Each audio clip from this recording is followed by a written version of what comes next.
Баршаңызға сәлем, сіздермен бірге Жансая. Бүгін біз осындай өте керемет мен ыркандық рецептпен ортасында салмасы шоколадтан тұратын печеньялар дайындайтын боламыз.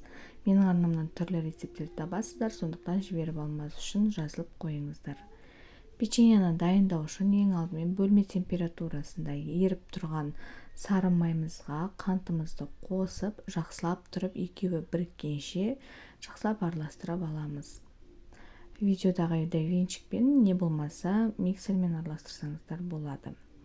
Кейін жақсылап араластырып алған массамызға біз бір жұмыртқамызды қосып, ол да жақсылап араласқанша венчигімізбен араластырып аламыз.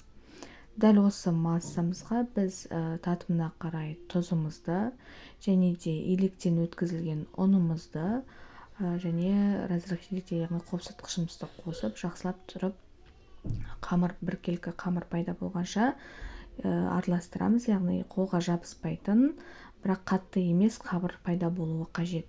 Осы қамырымызға ұсақтап туралған шоколадымызды қосып, жақсылап тұрып қасықпен араластырып аламыз.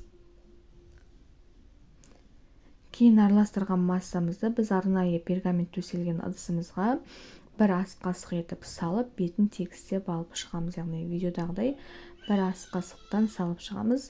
Менде дәл осы массадан 12 штук печенье шықты. Сіздер көп қаласаңыздар көп қып пісіріп алуыңызға болады. Осындай домалақша формаға келтіріп аламыз.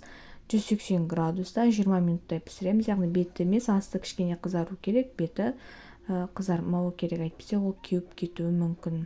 Міне осындай печеньяларымыз дайын болды. Міндетті түрде дайындап көріңіздер. Ас болсын.